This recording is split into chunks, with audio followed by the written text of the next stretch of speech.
Welcome to Casual Politics, Sir Gerald Kaufman. Thank you very much for accepting my request, and I'm very grateful to you. It's a pleasure. You need no introduction, and very recently, please allow me to congratulate you for your appointment as Father of the House. And first, let me ask you, how exciting was for you to now to replace Sir Edward Heath, Peter Tapsell, Alan Milburn, and to get that honorary title in Parliament? It was very exciting, and people have been very nice to me about it. They've been extremely nice to me about it. And so it's a very nice time of my life.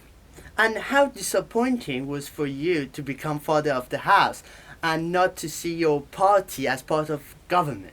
Very disappointing indeed. I didn't expect the Conservatives to win a majority. I thought that it was possible they might be the largest single party. I thought it was possible that Labour might be the largest single party. I didn't expect a Conservative majority, so it was quite a shock. And what went wrong in your opinion that especially you did very poorly in England and South England and Scotland? We failed to make contact with the people whose votes we needed.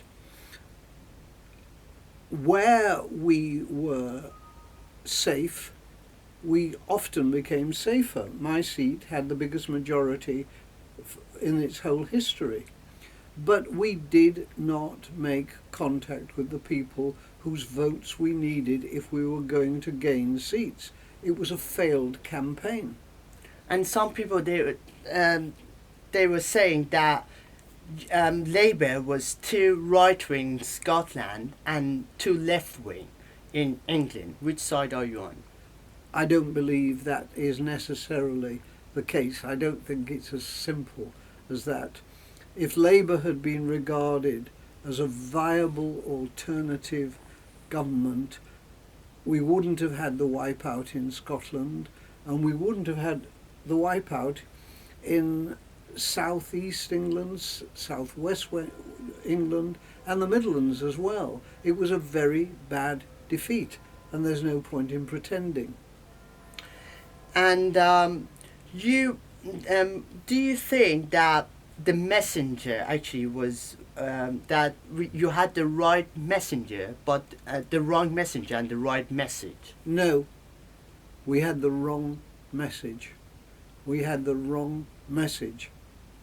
For the area that I represent, we had the right message. Yes. But we go on winning my seat, and it doesn't carry with it a Labour majority. We did not have the right message for the overwhelming majority of the country, because we did not get sufficient votes. We got 30% out of 100%. And there are some parallels to 1983 general election, because you last time that you did that poorly was in 1983 when Michael Foot was the leader of your party, and then you said that it was the longest suicide note in history. And do you think that this manifesto that you had for the general election, it was as well the longest suicide note in history? It was a peculiar manifesto. I read it from beginning to end, and there were parts I agreed with and there were parts I didn't agree with. It wasn't a suicidal manifesto, though it ended in our being slaughtered. It wasn't as bad as 83, and the election result wasn't as bad as 83, but it was bad enough. And Harriet Harman, a week ago, the interim leader, said that even Labour supporters, they were relieved that Labour lost the Conservatives. Do you agree with her? They didn't like that in my constituency. Yeah. In my constituency, Labour supporters, and 67% of the people who voted were Labour supporters. My supporters wanted a Labour government, so I wouldn't agree with Harriet on that. And have you decided which candidate will you back to become No, leader? Not I yet. haven't. But I didn't nominate anybody Yes. because there was nobody I looked at And I thought, that's the one, that's the one. In 1994, when Tony Blair was the candidate, I knew that was the one. And he won the three of the biggest victories, including the two biggest victories that Labour has ever won in its whole history. No, I decided to keep out of candidate nomination.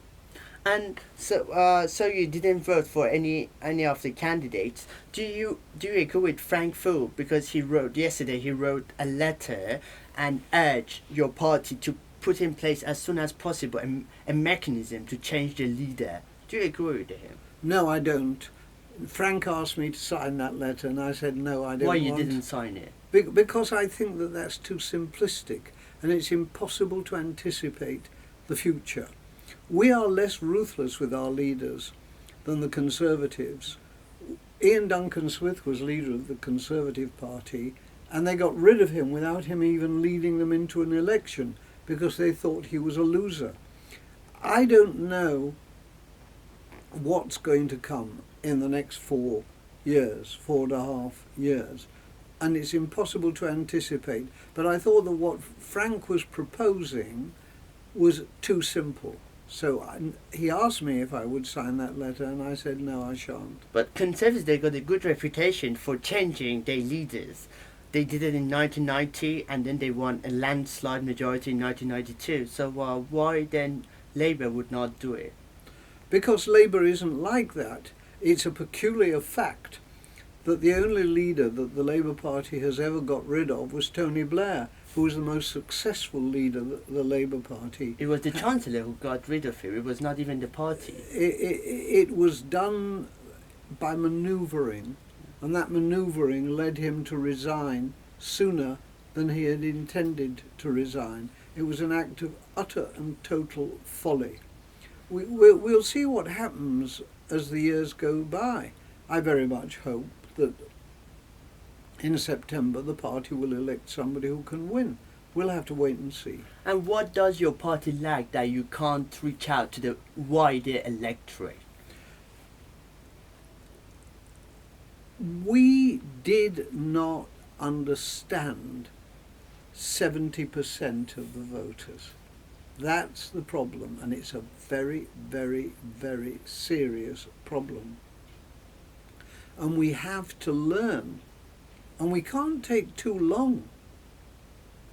We have to learn how to reach out to the people who voted for us in 1997 and voted for us in 2001 and voted for us in 2005, but didn't vote for us in 2010 and didn't vote for us in May of this year. And do you think that it was wrong to defend the poorest and to offend the richest and to ignore those in the middle? It's those in the middle who decide elections. The people in my constituency are not well off, but the people in my constituency have elected me 12 times. So since 1970. That's very, very nice for me, but it doesn't confront the problems of how to win in Lincolnshire, how to win in Warwickshire, how to win in Kent, how to win in Hampshire, how to win in Scotland. We have not got that right, and we've got to work to find out how to get it right, and it's not simple. You talked about Scotland. Do you think that Tory's message, which was that your party will form a coalition with SNP, did it cut through across the country? I thought it was a very, very clever manoeuvre, and I think it played its part in their victory and in our defeat. And now Europe, do you think that your party should run its own campaign over the EU referendum? I don't believe there should be a referendum. I think it's nonsense to have a referendum, but we've got a bill going through Parliament to make staging a referendum law. I believe that the Labour Party ought to campaign for us to stay in Europe. I think that the Conservative government may well campaign that as well. But since you're asking about the Labour Party, I think the Labour Party ought to campaign for us to remain in the European Union. This country's whole prosperity depends upon trade with the countries in the European Union. But why didn't people, in your opinion, they should not have a voice? Because last time it was in 1975, 40 years on, why then still they can't have a voice? I don't think that we should do that. This is not, or ought not to be, a referendum country. This is a parliamentary democracy, and decisions ought to be made not by going out and having a simplified campaign with a yes or a no. Decisions ought to be made in Parliament after careful debate. Yeah. And it was actually Tony Benn who was in favour and then pressed Harold Wilson in 1975 to put a referendum. And so if Britain decides to leave the European Union, do you think that it would produce a clamour over another's independence in Scotland? I don't know about that. What I do know is that if we decide to leave the European Union, it will be an act of suicide. Like in 1983. And do you think that David Cameron is walking in Harold Wilson's footsteps? Because he's saying that he already got his, said that he already got his achievements, renegotiations, like as Harold Wilson did in 1975. And we just discovered after the referendum that there were no renegotiations in real terms. You're right, there weren't any real negotiations. Harold Wilson went through a procedure in order to have something to offer to the electorate, and he decided to have a referendum to settle it. And he had the referendum, and the vote was 2-1 in favour of staying in what was then the European Economic Community. I think that was it. I don't think we should have this referendum, but if we do have the referendum, and it looks as though we shall, then what we will have to do is campaign to stay in, because otherwise this country will be ruined. And Ken Clarke, a Europhile backbencher, he was saying, and the veteran Conservative MP was saying that if there are any renegotiations, but in any case, in any terms, there should be no repatriation of powers from Brussels, for instance, in fishing and trade. Do you agree with him? I think he's basically right, yes. He's always been a very ardent pro-European. And of course he was a cabinet minister until recently. I think his approach is a sensible approach. And for Scotland, are you in favour of a full fiscal autonomy to Scotland? Not necessarily. Not necessarily. I don't think that we should fall over our heads to appease the Scots because they voted for the Scottish nationalists.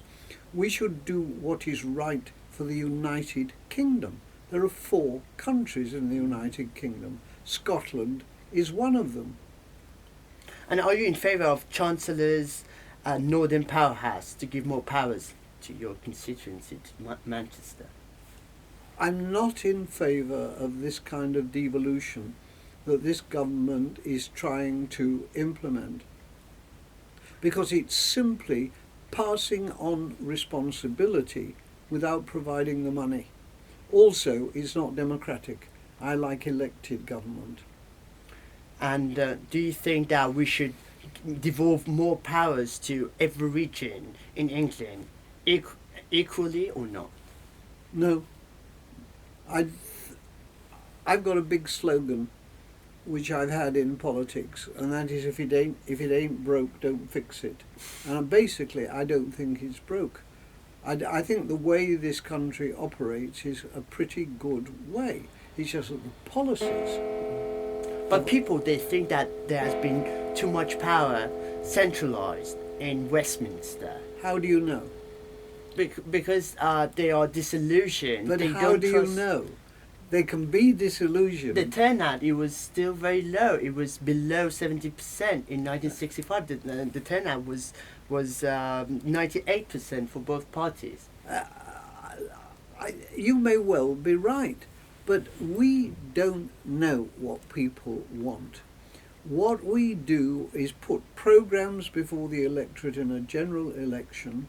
The one party or another generally sometimes doesn't get a majority, but one party will get a majority and will seek to carry out its policies. I don't believe in meddling for no good reason. So that's your position. And what do you foresee for the future of the United Kingdom as a whole? We go on as we are. It's not the structure. It's not the structure that's the problem. The issue is the policies and how you legislate in order to make this a more efficient, more prosperous, more comfortable and more caring country. That's what we need. And how could we do to engage more people in politics? By making politicians seem aware of the needs of people and saying to people, come and join us, come and be part of us. That's the job of the Labour Party in this Parliament. If we don't do that, we're not going to win next time. But why we don't, in Parliament, we don't produce Michael Foots anymore, Tony Benns, Willie Whitelow's, Lord Haysham's, or Gerald Kaufman's anymore? Look, Michael Foot was a very, very good parliamentary speaker. Few better. But he wasn't a good minister. He wasn't, and he certainly wasn't a good leader. It is perfectly true that the level of oratory in the House of Commons is very low now. And there was a time when one had a considerable number of people, you might have agreed with them or you might not have agreed with them, who could express themselves attractively, convincingly. Enoch Powell, and I didn't agree with a word that Enoch Powell said, but Enoch Powell could express himself in a very, very eloquent way. Michael Foot could express himself in a very eloquent way. We don't have people like that now. And what could we do to have actually people like that? I don't know. They evolve. They arrive. You see them when they're there. People like Churchill. People like Harold Wilson. Those people emerge. But it's not simply a question of making an eloquent speech in the House of Commons. That's not so difficult to do. I was able to do that. What is important is communicating with tens of millions of people in the country. And what has changed in your party since you first entered in Parliament in 1970? What are the major changes in your party? People are too personally ambitious. When I was elected to Parliament in 1970, obviously people were ambitious because otherwise they wouldn't have gone successfully through the process of being chosen as parliamentary candidates in winnable seats. But what they wanted to do is to use Parliament to achieve objectives. Now, I'm very sorry to say there are too many people who want to be in Parliament in order to sit on a front bench and have some form of power. Power is important for political parties. Individuals should have objectives of attainment. And how your party could again speak out to people's inspiration? That is something we're going to have to work out, and we're going to have to start working it out pretty quickly. We've got the leadership and deputy leadership election, which will conclude in September. We shall have to see who wins. and when we see who wins, I'll know whether we can do it. And you said that you didn't vote for any of the candidates. Who do you think, in your opinion, that should had put his name to become a candidate? It's very difficult to say. If I saw in the Parliamentary Labour Party someone who was clearly an outstanding person, I'd go for that person. That's what I did with Blair. I spotted Blair from the beginning as somebody who could be an incredibly successful politician. Such people are rare. Wilson was like that as well. Not the same kind of person, but the same kind of appeal. I don't see anybody quite like that now. And now, Father of the House, is it Gerald Kaufman's last stand in Parliament? I'm sorry? Is it now, Father of the House, is it Gerald Kaufman's last stand in Parliament? I'm not understanding your question. Is it your... Does it mean that this is the end for your parliamentary career, Father of the House? We shall have to see. We shall have to see. As long as I'm in Parliament, if I stand at the next election, and if I win at the next election, I'll go on being Father of the House. That's something that you carry with you. Oh, yes. What I'm going to do, I'm not going to decide now. There's another 5 years to go before I need to make up my mind. And my last question, as I know that you got a lot of engagements for the rest of today, what are the challenges that do you think that the Conservative government will face over the next 5 years?